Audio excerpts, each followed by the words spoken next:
I'd like to invite Max Lemieux up on stage, who traveled down from Portland to be with us all tonight from MJ Charts to talk a little bit about price indexing.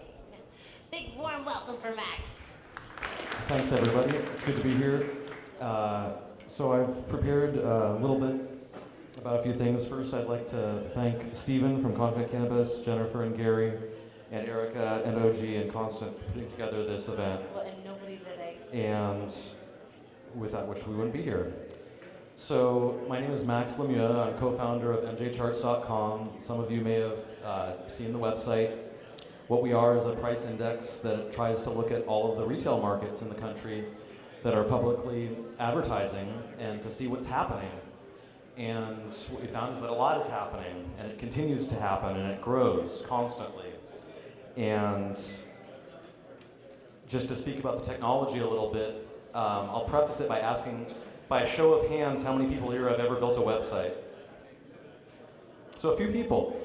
So just real briefly, we're running on a Linux system, running the Django software, if anybody's heard of that. We have a database that sits behind it. We store data in the database, and we serve the public at high volume by caching some of that data when the requests come in, using memcache. We have basically been examining the markets through the menu sites that everybody is familiar with. Leafly and Weedmaps do a service to the stores. Their business model is the stores sign up to advertise their products through Leafly and Weedmaps. We come along and look at what is published. We put it all together and create indexes. So we've hoped that that's been useful. We've been doing it since early 2013, and the hope is that we can provide a consistent interface for people to find out what the products are going for so that they can plan their own marketing or production and be educated as consumers to find a best deal. So we've noticed that the markets in the States have emerged like islands in the sea. When they talk about a volcanic island, it just appears. First, it's just a pile of lava. You get a state like New Jersey where there's 3 stores and almost none of them are advertising, or if they're advertising, they just say, we have a couple strains. They don't tell you how much it is. So they're being very cagey because of regulation. And then as regulation proceeds, they're able to talk more about what they're actually doing and provide full menus to people. And so that gives us more data and more to look at in turn. So we've seen states like Michigan go from almost no information about what's going on with medical cannabis if you're outside the state to almost looking like an Oregon menu page where they have 50 to 100 items, all with different prices and different quantities. So that's been really great to see that sort of movement in those markets. We've noticed things that are common to every kind of market. Supply and demand is a huge, huge factor. Most people here are probably familiar with the Washington legalization, where they had too few producers for the demand and the prices were very high and people weren't happy with that. And later, how there ended up being a glut, and we were able to watch the prices rise and fall on price charts. And so we've been able to confirm things that were basically seat of the pants or hunches, which has been gratifying, certainly. We've seen things like national awards for certain strains. We've seen Girl Scout cookies get an award, and all of a sudden it's everywhere, and its price is a little bit higher. So we've definitely seen demand side go up for different reasons. We've seen trends in entire product categories where new types of products appear on the market, and we have to all of a sudden start looking at those. For example, live resin, something most of us probably hadn't heard of a couple years ago, is now the 3rd most popular concentrate according to our data in Portland, Oregon. So that is interesting. And essentially, we are also looking at what kinds of products are being produced and what is available. So we try to not only look at the basics of what strains are out there, because as we all know, strains can be mislabeled. The difference between strains may not be great. but yet a strain is a brand of itself. And we find that OG, for example, is consistently higher priced for no good reason in all of the markets that we look at. OG Kush is about $1 higher per gram. There's no good reason for it, but everybody wants OG. So we're able to scientifically verify some of that stuff by collecting the data in one place, and that's been something we count as a success. We've also more recently started looking at brands, specific corporate brands here in Oregon and elsewhere, and that's something we haven't fully integrated into the website yet, but I can promise you on the back end and in beta, we have a lot of things in the works that'll let people not only locate their brands as consumers, but make educated decisions about entering the market. We have observed things like body care products come out of nowhere. There was no sense 10 years ago that a legal recreational cannabis market would have large amounts of things like balm and salve and lotion and soaking salts and transdermal patches and other things of an adult-oriented nature. All these products turn out to be very popular and very common. We've watched the edibles markets. We've taken the edibles and divided them into categories, and we can see that taffy is number 1, and gummies are number 2, and bars are number 3. And so this is, interesting information for people that are making taffy and gummy and bars. But more importantly, it matches the seat of the pants impression you get if you are a consumer going into a dispensary. You're looking at what products are there, you're looking at what feels nice or looks nice, and maybe even after you try it, you're going to come back and get it again because you liked it. I know personally, I've gone and found taffies and thought, this is incredible, this is the only taffy that has the terpene I'm looking for, and then I go and find that indeed it's rather popular by looking at the data. So these are some of the things that we look at. We find, as I already touched on, strains matter even without terpene data. There was talk earlier about the terpenes. I believe it's probably the next frontier in not only marketing, but the data itself. The terpenes' medical effects are just now becoming better known among people, and they seem to be hugely important in how a strain makes you feel and what it does for your body. And the fact remains that most of that information is never public. We now see packaging that includes terpene test results and educational information in dispensaries that talks about terpenes. And so that's something at MJ Charts we're very excited about, pursuing different ways to show what terpenes are out there and what is happening with them. So that moves on to testing data, as the Confident guy was talking about, as Stephen was talking about.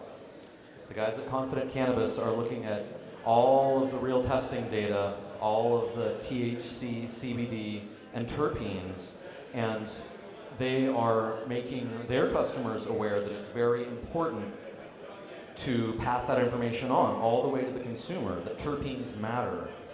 And that the structured testing data itself matters. So we're starting to have access at MJ Charts to more of that data, both publicly and we've been talking to people that have it in their labs and that are able to share it with us in anonymized form and be able to work that into our information that we are able to give to people.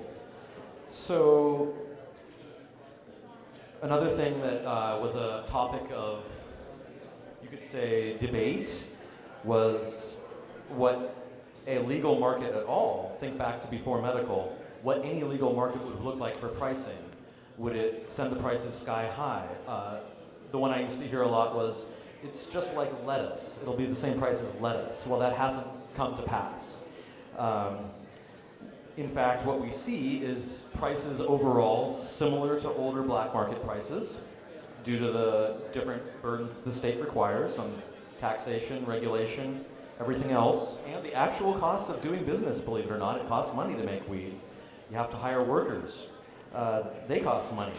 So what we found at MJ Charts is that in Oregon right now, recreational prices range from 18 a gram on the high side to 6 on the low side. That's a big difference. So there's a top shelf and a bottom shelf, and they're very far apart on the shelf.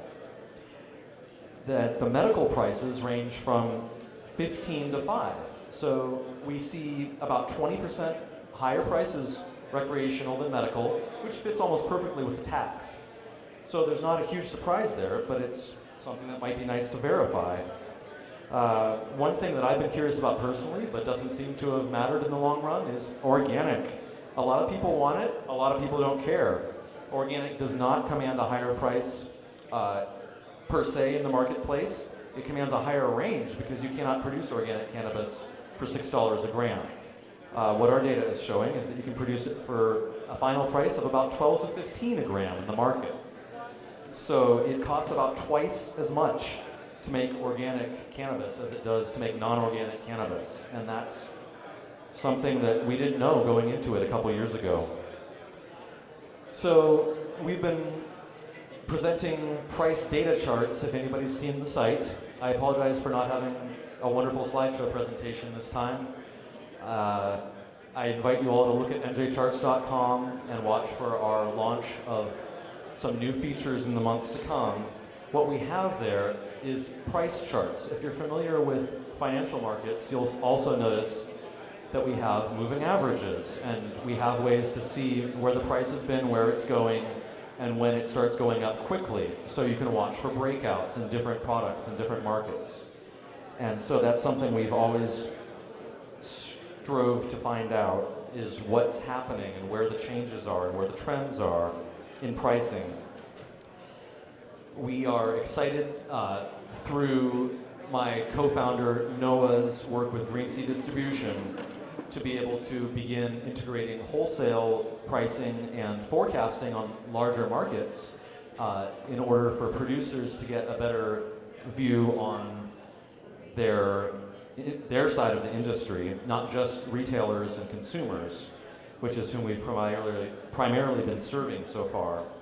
We want to really get in with the wholesalers in terms of what their view looks like straight from the farm and what they can expect when their farm product gets all the way to the shelf, and all the margins and all that are involved with that. What we have for the moment, de facto, is a lot of information about what stores are using for shelf fill. So stores don't want an empty shelf, so they're filling it up with all kinds of products.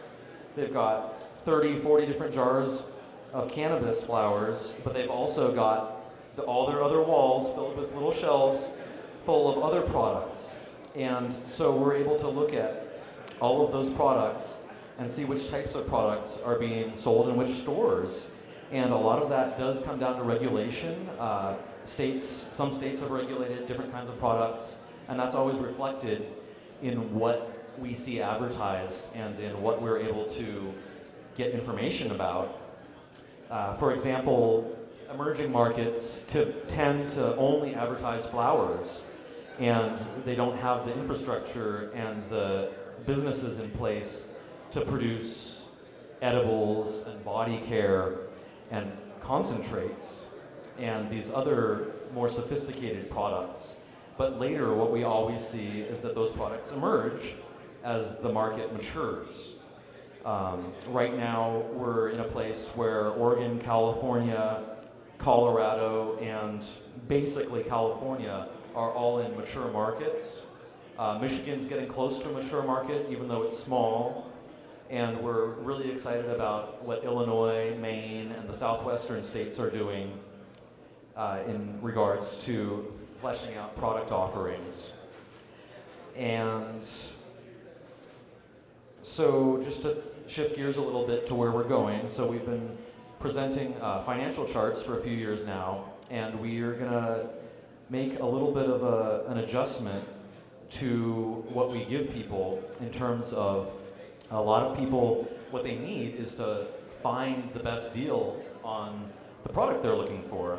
Consumers are finding that different stores sell the same product for a different price, and that store may be next door to the other store, and there's an awareness growing of that. And the menu sites don't make it particularly easy to find one deal over the other because all of the stores are their customer. So we can come in as a neutral party and sort of show people, okay, here's the best price on X brand or Y strain. So we will be moving in that direction as far as a public offering, but we also want to get more in depth with what the producers and the retailers need, and we definitely invite producers and retailers to tell us what they need in terms of data and market analysis, because we drive our product development based off of those needs. We know that the industry from that side is still not as mature as the retail industry, because the retail industry sort of spearheaded the whole thing. And so we are working closely at this point to find out what producers need in terms of market analysis and what's helpful. We're looking forward to integrating more information about strain potency and testing, especially terpenes, in order to better organize and educate all of the information out there about cannabis strains and products in a way that best helps absolutely everybody, from consumers to producers. We started this as a labor of love. It's still a labor of love. We haven't commercialized yet. We're getting ready to. It might be a day job someday. And we need to make sure that it remains as relevant as possible in order to make that shift while not leaving people behind that have been using the free resources we've been providing. We understand there's been people coming to the website with their own scripts pulling price data down, and we're really happy about that because it means it's useful and it was worth doing. And we want to keep hearing from people and any sort of feedback in terms of what you need from an overall analysis of the industry in your city, state, or the whole country. So that's basically what I have to say about MJ Charts and what we've been doing. I'm really thankful to be here and for all of you to be listening. If there's any questions out there. Here we go. Question number 1. I have a question. I'm sorry, I don't see well, I guess. I've been using marijuana for 42 years. So thank you all. Thank you all. You made it happen. But what I want to know is anybody going to the meeting in Portland tomorrow? I need a ride. Any takers? Come see her after the pub. Other questions for Max? Hi, before you said that it was not cost effective to grow organic marijuana as opposed to, I guess, marijuana grown synthetically or a more commercially viable means. And, personally, I grow all of my pot without using any liquid nutrients at all. For the first few years, it was a huge financial burden for me to do this. But I've been able to surpass the yields that you would normally expect from a commercial grower, utilizing only wild-crafted ingredients, recycled soil, and watering only with water, no liquid nutrients. Every projection I've ever analyzed, it drives down the cost per gram by over 10 times compared to using liquid nutrients. Now, the biggest concern I have in this legal industry is that the black market is still alive and thriving. Simply put, I mean, the month dispensaries became legal in Oregon after the governor signed off on a bill that wasn't voted on, I saw the price of pot drop as low as $300 a pound here in Eugene. Now, I personally have been able to produce high-quality organic indoor marijuana using only water in my liquid feeds for as cheap as $1 a gram or under. And all of my projections on growing it commercially, I anticipate to be able to grow pot organically for $100 a pound overhead or less. Now, my concern is that the black market is still alive and thriving. People are able to sell pot for $3 and $4 a gram on the black market, while we're forced to try and get $15 a gram from the dispensaries when nobody wants to pay that. I mean, I've been in this industry for a long time, and every single person I know, their favorite strain of bud is a cheap one. Well, that matches what I've seen personally in the dispensaries as well. Visiting a lot of stores, they always run out of the bottom shelf first. This is a reality. But $6 a gram shouldn't be the bottom shelf when $5 a gram is the top shelf price here on the streets. It's something that we haven't really addressed is the black market side of things. When we started, there was already a website that you probably also know about called priceofweed.com that does collect a bunch of survey data about black market pricing. So that was kind of the main resource for pricing before we came along. We have only ever looked at the legal sales, but what we found with regards to organic, and I want to congratulate you on what you found by actually doing it, is that it doesn't have to cost more, and it sounds like eventually we will see a drop in the price of available organic flowers, but that in the meantime, that the idea of organic flowers commands a premium for the buyer. One thing that we're a little short on now is some of the volume data. We're working on partnering with some stores to get more of a view on volume of product, not just shelf fill. But that being said, I personally agree with you that there's no reason organic marijuana can't be affordable. It should be affordable. There's no reason it should cost twice as much to produce. So I'm glad you testified to that because 10 times less. And that's using residential power. On a commercial scale, like I said, it should be close to $100 a pound. And you're fortunate here in Eugene with eWeb fully on board and cooperating and coordinating with growers for years now to make power available and get good deals out there to growers. So that's I think we're really blessed in Oregon in general. Yeah. Thank you very much for what you're doing, and I really like hearing some actual hard data. So my congratulations. Thank you. Absolutely. Other questions for Max? I got a hand here. All right, Kathy. I talked to Jerry Norton today at the Oregon State Fair. He's the organizer with 100 volunteers of the first ever marijuana exhibit at an Oregon State Fair in this country. And and the press said that the marijuana exhibit was the most requested exhibit at the State Fair this year. Wow. Yeah, and so I'm hoping that consumers will start organizing first to support those growers that truly grow organically, and also preferably outdoors or indoors with LED or energy efficient lighting, because they are planning new nuclear plants in Idaho and Utah right now, developed in Corvallis at OSU called New Scale Nuclear. And could we as a new economy start supporting businesses that are socially responsible with our green money? And for instance, we could put out a list of products like the rechargeable flashlight that doesn't have to be thrown away in 2 years. Nobody in the country is doing this except people like Consumer Reports.